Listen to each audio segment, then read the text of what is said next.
আলহামদুলিল্লাহি নাহমাদুহু ওয়া নুসাল্লি আলা রাসূলিহিল কারীম আম্মা বাদ ফাআউযু বিল্লাহি মিনাশ শাইতানির রাজীম বিসমিল্লাহির রহমানির রহিম ওয়াল্লাযীনা কাফারু ফাতা'সাল্লাহুম ওয়া আদাল্লা আ'মালাহুম যালিকা বিআন্নাহুম কারিহু মা আনজালাল্লাহু ফাআহবাতা আ'মালাহুম। সাদাকাল্লাহুল আযীম। আমাদের যে আলোচনা চলছিল সেটা হচ্ছে ঈমান ভঙ্গের কারণ। আমরা আলহামদুলিল্লাহ তিনটি পার্টেতে আমরা ঈমান ভঙ্গের কারণ প্রায় সপ্তম কারণ পর্যন্ত আমরা আলোচনা করে এসেছি আলহামদুলিল্লাহ। আজকের আলোচনার বিষয়বস্তু থাকবে ঈমান ভঙ্গের অষ্টম কারণ।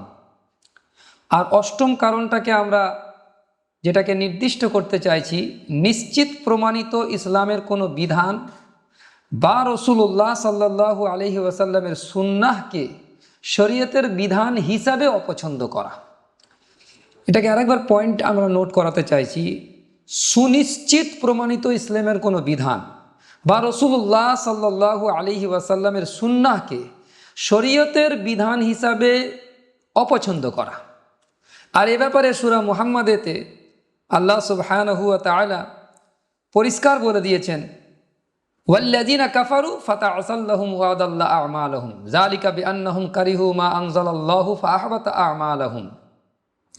যারা কাফের তাদের জন্য আছে ধ্বংস এবং আল্লাহ তাদের কর্ম ব্যর্থ করে দিয়েছেন।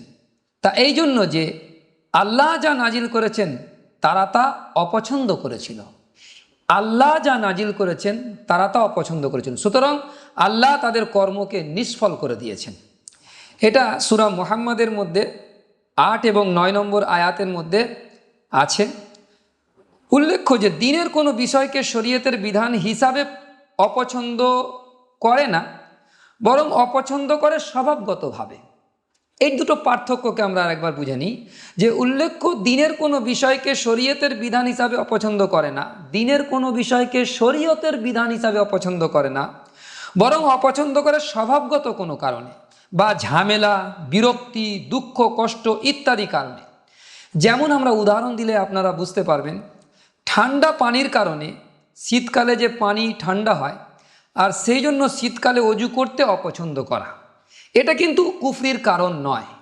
এবং স্বামী স্ত্রীর মধ্যে খুব বেশি ভালোবাসা থাকার কারণে কোনো স্ত্রী যদি এটা মন থেকে না চায় যে আমার স্বামী অন্য কোনো মহিলার সঙ্গে আবার দ্বিতীয় বিবাহ করুক, এই যে না চাওয়াটা, অপছন্দ করাটা, এটা কিন্তু ঈমান ভঙ্গের কারণ নয় এবং এটা কুফরিও নয়, এটা একটা স্বভাবগত কারণ। এবং দ্বিতীয় হচ্ছে যে যদি এই কারণটা দেখা যায় যে কোনো স্ত্রী যদি বহুবিবাহের শরীয়ী বিধানকে অপছন্দ করে, শরীয়তে যে বহুবিবাহের বিধান দেওয়া হয়েছে সেই শরীয়তের বিধান হিসাবে যদি অপছন্দ করে বা ঘৃণা করে, তাহলে কিন্তু কাফের হয়ে যাবে। স্বভাবগত কারণে যদি অপছন্দ করে তাহলে কাফের হবে না, এটা কুফরির কারণও নয়। তবে স্ত্রী শরীয়ী বিধানকে অপছন্দ করে না, বরং স্বামীর অন্য মহিলাকে বিয়ে করাটা অপছন্দ করে, তাহলে ঈমান ভাঙবে না। এটা আমরা বুঝে নিতে হবে যে শরীয়তের বিধান হিসাবে অকাট্যভাবে সুনিশ্চিতভাবে প্রমাণিত কোনো বিষয় যেটা শরীয়তে আছে, প্রমাণিত আছে, এবং রাসূলুল্লাহ সাল্লাল্লাহু আলাইহি ওয়াসাল্লামের সুপ্রতিষ্ঠিত সুন্নাত যেটা অকাট্যভাবে প্রমাণিত, যে শরীয়তের বিধান হিসাবে প্রমাণিত, সেটাকে অপছন্দ করা, শরীয়তের বিধান হিসাবে অপছন্দ করা, তাহলে কিন্তু এটা কুফরির কারণ হয়ে যাবে। এটা 8 নম্বর কারণ। আমরা এবার 9 নম্বর কারণ আলোচনা করব, যে 9 নম্বর কারণ হচ্ছে এটা যে অকাট্যভাবে প্রমাণিত। আমরা এইটাকে বারবার নিয়ে আসতে চাইছি যে অকাট্য, বা এটাকে আরবিতে বললে নাসে কাতঈ দ্বারা সাব্যস্ত বিধানকে, অকাট্যভাবে প্রমাণিত কিছু বিধানকে মানা আর কিছু বিধানকে না মানা। এই যে মানা এবং না মানা, একটা হচ্ছে যে যারা মুমিন হবে তারা তো আল্লাহ পাকের সমস্ত বিধানকে মানবে, সমস্ত বিধানকে, আর যারা মুমিন হবে তারা মানবে। আর যারা কাফের হবে আল্লাহ পাকের সমস্ত বিধানকে অস্বীকার করবে, লুকিয়ে রাখবে, অস্বীকার করবে। এ সমস্ত কিছু তার মানে হতে পারে। কিন্তু মাঝখানে একটা দল তৈরি হতে পারে যারা আল্লাহ পাকের কিছু অকাট্য বিধানকে, প্রমাণিত বিধানকে তারা মানে এবং কিছু অকাট্য এবং প্রমাণিত বিধানকে মানে না। তার মানে মিডিলে কোনো একটা মতামত আদর্শ তারা প্রতিষ্ঠা করতে চাইছে। এই বিষয়ে বিধান হচ্ছে শরীয়তের যে এরাও কাফের। অকাট্যভাবে প্রমাণিত বিষয়গুলোর কিছু মানার কিছু না মানা এটা কুফর। এগুলোর কিছু মেনে আর কিছু না মেনে কুফর ও ইমানের মাঝামাঝি যদি কোনো পথ অবলম্বন করতে চায়, ইসলামে এটা সুযোগ নেই। এ ব্যাপারে আল্লাহ সুবহানাহু ওয়া তাআলা কোরআন শরীফের সূরা নিসাতে আল্লাহ সুবহানাহু ওয়া তাআলা পরিষ্কার বলে দিয়েছেন, এবং সূরা বাকারার 85 নম্বর আয়াতেও আল্লাহ পাক বলেছেন। আমরা সূরা নিসাটাকে প্রথম পড়ে দেখি যে ইন্নাল্লাযীনা ইয়াকফুরুনা বিল্লাহি ওয়া রুসুলিহি ওয়া ইউরিদুনা আন ইউফাররিকু বাইনাল্লাহি ওয়া রুসুলিহি ওয়া ইয়াকুলুনা নুমিনু বিবাদি ওয়া নাকফুরু বিবাদ। এই শব্দটাকে বড় গৌর করার আছে। ওয়া ইয়াকুলুনা নুমিনু বিবাদি ওয়া নাকফুরু বিবাদ, কিছুর প্রতি ঈমান আনায়ন করার, কিছুকে কুফর করা। ওয়া ইয়াকুলুনা নুমিনু বিবাদি ওয়া নাকফুরু বিবাদ ওয়া ইউরিদুনা আন ইয়াত্তাখিযু বাইনা যালিকা সাবিলা উলাইকা হুমুল কাফিরুন হাক্কা ওয়া আতাদনা লিল কাফিরিন আযাবাম মুহিনা। এখানে এর তর্জমা হচ্ছে এরকম যে যারা আল্লাহ ও রসুলকে অস্বীকার করে এবং আল্লাহ ও তার রসুলগণের মধ্যে তারতম্য করতে চায় আর বলে যে আমরা কতকের রসুলগণের থেকে তাদের উপরে ঈমান রাখি এবং কতককে অস্বীকার করি, এভাবে তারা কুফর ও ঈমানের মাঝামাঝি কোনো পথ অবলম্বন করতে চায়। প্রকৃতপক্ষে এরাই কাফের। এখানে বলেছে উলাইকা হুমুল কাফিরুন হাক্কা, প্রকৃতপক্ষে তারাই হচ্ছে কাফের। আর আমি তাদের জন্য মানে কাফেরদের জন্য লাঞ্ছনাকর শাস্তি প্রস্তুত করে রেখেছি। এবং সূরা বাকারার 85 নম্বর আয়াতে আল্লাহ সুবহানাহু ওয়া তাআলা শুনিয়ে দিয়েছেন আফাতুমিনুনা বিবাদিল কিতাব ওয়া তাকফুরুনা বিবাদ, তবে কি কিতাবের কিছুকে তোমরা স্বীকার করবে আর কিছুকে করবে অস্বীকার। ফামা জাযাউ মান ইয়াফআলু যালিকা মিনকুম ইল্লা খিজিউন ফিল হায়াতিদ দুনিয়া। যদি এই রাদিস আমরা ইখতিয়ার করি তাহলে দুনিয়ার জিন্দেগিতে জলিল উখাড় করে দেওয়া হবে, অপমানিত লাঞ্ছিত করে দেওয়া। আর কিয়ামতের দিনে ওয়ায়াউমাল কিয়ামাতি ইউরাদ্দুনা ইলা আশাদ্দিল আযাব, এবং কিয়ামতের দিনে শদীদ তরিন আযাবের মধ্যে ঝুঁকিয়ে দেওয়া হবে। ওয়ামাল্লাহু বিগাফিলিন আম্মা তা'মালুন, আর আমাদের এই সমস্ত যে আমল, এই আমল থেকে আল্লাহ সুবহানাহু ওয়া তাআলা গাফিল নন। এই দুটো আয়াত থেকে আমরা পরিষ্কার বুঝতে পাচ্ছি যে কিছুকে অকাট্য ইসলামের কোনো বিধান, কিছু বিধানকে মানা আর কিছু অকাট্য বিধানকে অস্বীকার করা, এর মাঝামাঝি কোনো পথ অবলম্বন করা ইসলামে স্বীকৃত নয়। এটাই কুফরির একটা কারণ। এই আয়াতের ভাষ্য অনুযায়ী তাদের সেই মাঝামাঝি পন্থা হলো আল্লাহকে বিশ্বাস করা কিন্তু রাসূলুল্লাহ সাল্লাল্লাহু আলাইহি সাল্লামকে অবিশ্বাস করা, অথবা রাসূলুল্লাহ সাল্লাল্লাহু আলাইহি সাল্লাম বা রাসূলদের কাউকে মান্য করা এবং কাউকে অমান্য করা। অনুরূপ প্রচলিত কিছু মাঝামাঝি পন্থা হলো কোরআনকে মানা কিন্তু হাদিস না মানা, অথবা হাদিসকে মানা এবং কোরআনকে না মানা। এ ধরনের কিছু পন্থা অবলম্বন করা। তদ্রূপ শরীয়তের এক বিধান মানা আর অন্য বিধানকে অমান্য করা। যেমন এটাকে খুব গুরুত্বের সাথে আমাদেরকে বুঝতে হবে, শরীয়তের কিছু বিধানকে মানা আর কিছু বিধানকে না মানা, যেমন নাকি ব্যক্তিগত জিন্দেগিতে নামাজ, রোজা, হজ, যাকাত, সাদকা এগুলোকে আমরা মেনে নিয়েছি, কিন্তু সামাজিক জিন্দেগিতে অর্থাৎ রাষ্ট্রীয় জিন্দেগিতে ইসলামী রাজনীতি, ইসলামী অর্থনীতি, ইসলামী সমাজ ব্যবস্থা এবং ইসলামের বিচার ব্যবস্থা এবং ইসলামের বেশভূষা, আনন্দ উৎসব এবং সংস্কৃতিতে ইসলামের বিধানকে অবিশ্বাস করা, মনোপিত না মনে হওয়া এবং শরীয়ত প্রদত্ত সুখ শান্তির বিধান এবং লাকুম দীনুকুম ওয়ালিয়া দিন, ভালো লাগা কিন্তু কষ্ট ও জেহাদের মানে লাকুম দীনুকুম ওয়ালিয়া দিন, অর্থাৎ যেটা ভালো লাগবে সেটাকে আমরা নিয়ে নেব আর যেটা ভালো লাগবে না। এই যে আমরা এইসব কথাগুলো বলি আর এই থেকে কোরআন শরীফের আয়াতকে দলিল হিসাবে পেশ করি যে যেটাকে আমরা ভালো লাগবে পছন্দের,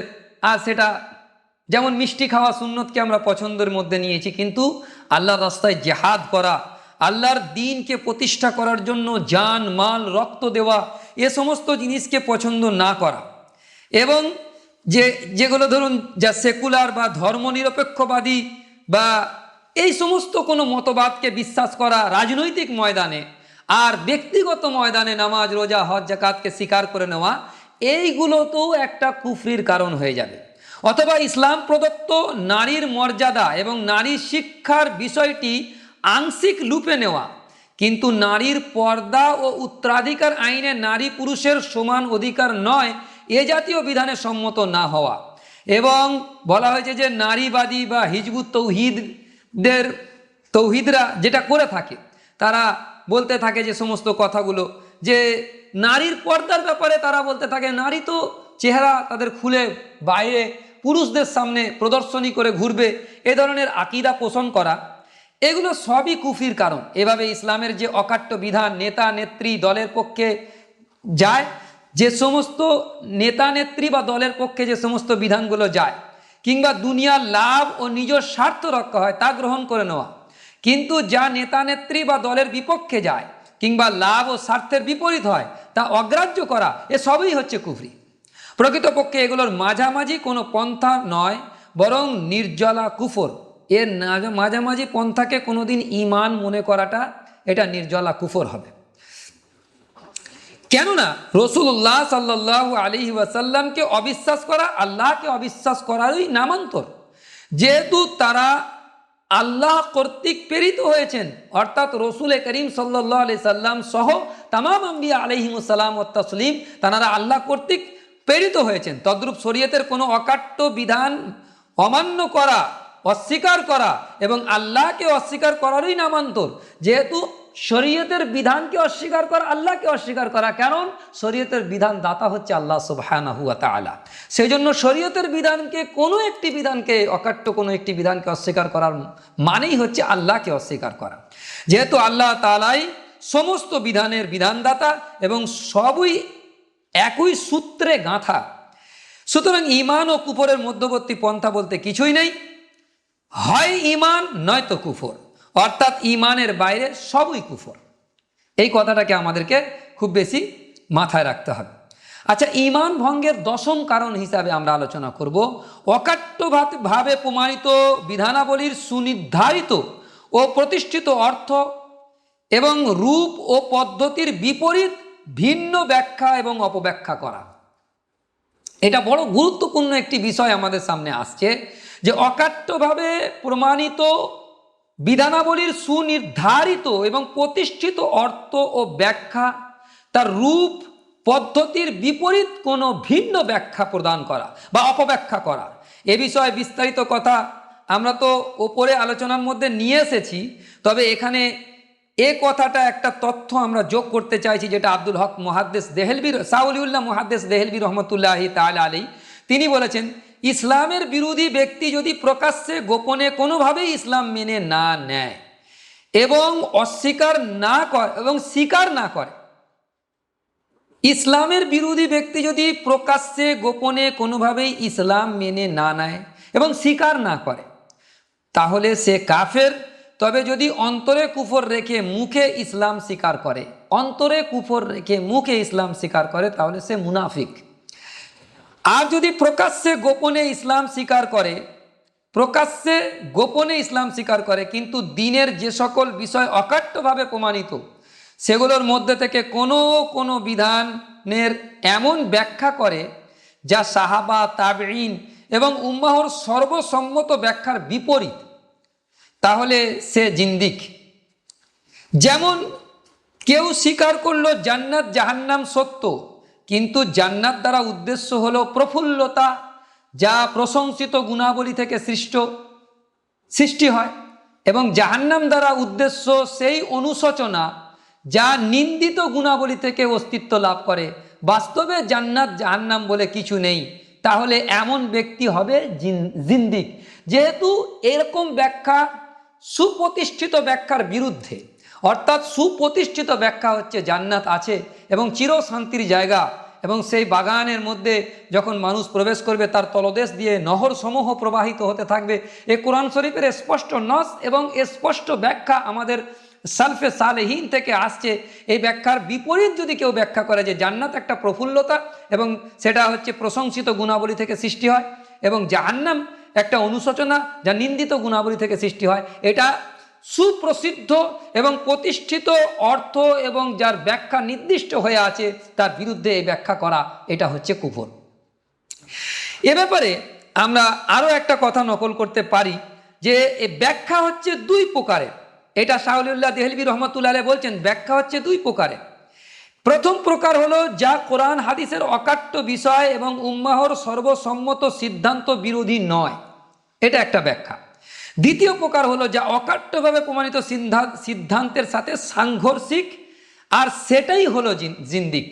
যে অকাট্যভাবে প্রমাণিত বা অকাট্যভাবে যে সমস্ত ব্যাখ্যা প্রমাণিত আছে, সিদ্ধান্ত হয়ে আছে, তার সাথে যদি সাংঘর্ষিক হয় তো সেটাই হচ্ছে জান্দাকা। তো যে ব্যক্তি কবরের আযাব অস্বীকার করবে অথবা পুলসিরাত বা হিসাব নিকাশকে অবিশ্বাস করবে এবং অস্বীকার বা অবিশ্বাসের ভিত্তিরূপে যাই উল্লেখ করুক, যেমন বলল এসবের বর্ণনাকারীগণের উপরে আমার আস্থা নেই, মানে এ সমস্ত যারা হাদিস বর্ণনা করেছে কবরের আযাব সম্পর্কিত তার উপরে আমার আস্থা নেই, যদি কোনো ব্যক্তি এরকম বলে, তাহলে অথবা আস্থা আছে তবে হাদিসটি ব্যাখ্যা সাপেক্ষ, অতঃপর এমন কোনো ভুল ব্যাখ্যা উল্লেখ করে যা পূর্বে শোনা যায়নি বা সুপ্রতিষ্ঠিত ব্যাখ্যার সঙ্গে প্রমাণিত ব্যাখ্যার সঙ্গে সাংঘর্ষিক হয়, তবে সে জিন্দিক হবে।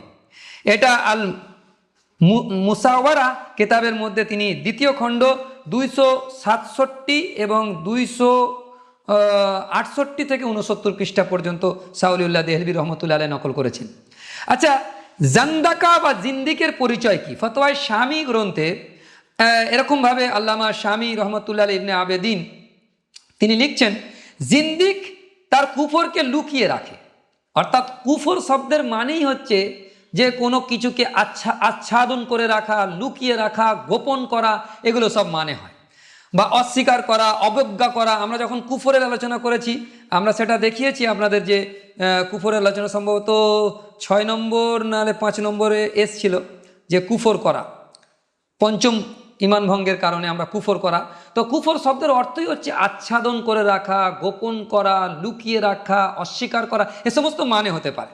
তো এখানে আল্লামা ইবনে আবেদিন শামী রহমতুল্লাহ আলাইহি লিখছেন, জিন্দিক তার কুফরকে লুকিয়ে রাখে এবং তার বাতিল আকিদাকে বিশুদ্ধ রূপের আকৃতিতে প্রকাশ ও প্রচার করে। এটাই হলো কুফর লুকিয়ে রাখার অর্থ। আল মাওসুআতুল ফিকহিয়া আল কুয়েতিয়া, যেটা আমাদের কাছে সংগ্রহে আছে, আল মাওসুআতুল ফিকহিয়া, আলহামদুলিল্লাহ, তাতে বলছেন যে অধিকাংশ ফকিহের মতে জান্দাকা হলো কুফর লুকিয়ে রেখে বাহিরে ইসলাম প্রকাশ করা।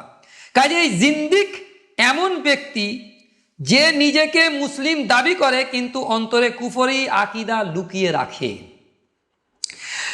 দুসুকি মালিকি রহমতুল্লাহ আলাইহি, ওনার ইন্তেকাল হচ্ছে 1230 হিজরিতে। তিনি বলছেন যে রাসূলুল্লাহ সাল্লাল্লাহু আলাইহি সাল্লামের যুগে যাকে মুনাফিক বলা হতো, ফকিহগণ তাকে জিন্দিক বলেছেন। আল্লামা আইনি রহমতুল্লাহ আলাইহি 855 হিজরিতে ইন্তেকাল। মুনাফিকের সংজ্ঞা সম্পর্কে তিনি লিখছেন, উল্লেখ করার পর তিনি বলছেন, মুনাফিকের এই সংজ্ঞা ও বর্তমান যুগের জিন্দিগের সংজ্ঞা একই। মুনাফিকের যে সংজ্ঞা এবং বর্তমান যুগের যারা জিন্দিক তাদের সংজ্ঞা একই। এ কারণেই ইমাম মালিক রহমতুল্লাহ আলাইহি ইন্তেকাল হচ্ছে 179 হিজরিতে। তিনি বলছেন যে আজকের জিন্দিক হলো রাসূলুল্লাহ সাল্লাল্লাহু আলাইহি সাল্লামের জামানার মুনাফিক।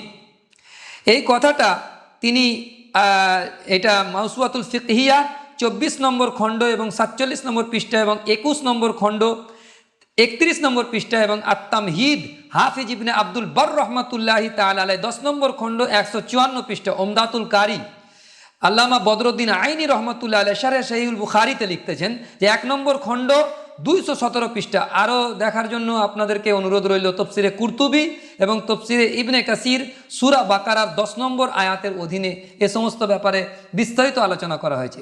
জানা কথা যে রাসূলুল্লাহ সাল্লাল্লাহু আলাইহি সাল্লামের ইন্তেকালের পরেই কিন্তু ওহীর দরওয়াজা বন্ধ হয়ে যায়।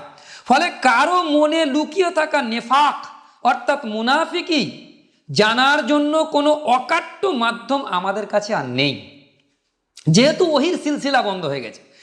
কাজেই বর্তমানে শুধু ওই সকল লোককেই মুনাফিক বলা যাবে যাদের থেকে ইসলামের দাবিদার হওয়ার পাশাপাশি এমন কোনো কথা কাজ প্রকাশ পাবে যা তাদের মনের কুফরকে প্রকাশ করে। জান্দাকা ও ইলহাদ ও মুনাফিকেরই একটি প্রকার। আর এটি সাধারণ মুনাফিকের তুলনায় অধিকতর ক্ষতিকর এবং মারাত্মক। সুতরাং রাসূলুল্লাহ সাল্লাল্লাহু আলাইহি ওয়াসাল্লামের ইন্তেকালের পরে কারো মনে আকীদাগত মুনাফিকি যতই লুকিয়ে থাকুক, তা জানার মাধ্যম আমাদের নিকট না থাকার কারণে আমরা কাউকে আকীদাগত মুনাফিক বলতে পারি না। তবে বর্তমানে মুনাফিকের একটি প্রকার অবশিষ্ট আছে যাকে জান্দাকা বলা হয়, আর তা হলো ইসলামের দাবিদার ও শরীয়তের বিধিবিধানের অনুসারী হওয়ার পাশাপাশি দ্বীনের কোনো অকাট্য বিধানের ভুল ব্যাখ্যা করে তার সর্বসম্মত অর্থ ও মর্ম বিকৃত করা, এবং যেমনটা কাদিয়ানি সম্প্রদায় করে থাকে। হুজ্জাতুল ইসলাম ইমাম গাজ্জালি রহমতুল্লাহ আলাইহি ইন্তেকাল 505 হিজরিতে ইলহাদ ও জান্দাকার বিরাট ক্ষতি এবং ভয়াবহতার প্রতি লক্ষ্য রেখে ফায়সালুত তফরিকাহ বাইনাল ইসলাম ওয়া জান্দাকা নামে একটা কিতাব রচনা করেছেন। তাতে তিনি কোরআন ও হাদিস এবং উক্তি ও যুক্তির আলোকে ব্যাখ্যা ও বিকৃতির মধ্যেকার পার্থক্য স্পষ্ট করেছেন। তিনি সাব্যস্ত করেছেন মুসলিম সমাজে জিন্দিক এবং মুলহিদদের কোনো স্থান নেই। নিজেরা মুসলমান হওয়ার দাবি করলেও অকাট্য দলিলের ভিত্তিতে ইসলামের সীমানা থেকে তারা বার হয়ে গিয়েছে। মানে নিজেরা ইসলামের মধ্যে থাকার দাবি করলেও, মুসলমান হওয়ার দাবি করলেও অকাট্য দলিলের ভিত্তিতে তারা ইসলামের সীমানা থেকে বাইরে চলে গিয়েছে। এই হচ্ছে 10 নম্বর আলোচনা, 10 নম্বর কারণ আমাদের ঈমান ভঙ্গের। 11 নম্বর কারণটা আমরা আলোচনা করব এর পরের ভিডিওতে ইনশাআল্লাহ তাআলা। যে আমরা এখনই বলে রাখি যে অকাট্যভাবে প্রমাণিত কোনো হারামকে হারাম মনে না করা তথা বৈধ মনে করা, অথবা হালালকে হারাম মনে করা, মানে হারাম যেটা আল্লাহ করেছে সেটাকে হালাল মনে করা, যেমন সুদ, ঘুষ, এই সমস্ত বিষয়, জুলুম, দুর্নীতি, মদ, মাদকদ্রব্য, গান, বাদ্য, নারী পুরুষের অবাধ মেলামেশা, এ সমস্ত বিষয়গুলোকে যদি কোনো মুসলমান হালাল মনে করে তাহলে কিন্তু সে ঈমানের গণ্ডি থেকে বের হয়ে যাবে। আমরা এই ব্যাপারে কোরআন হাদিস থেকে এর পরের ভিডিওতে ইনশাআল্লাহ তাআলা বিস্তারিত আলোচনা করব। ওয়া আখির দাওয়াহুম আলহামদুলিল্লাহি রাব্বিল আলামিন।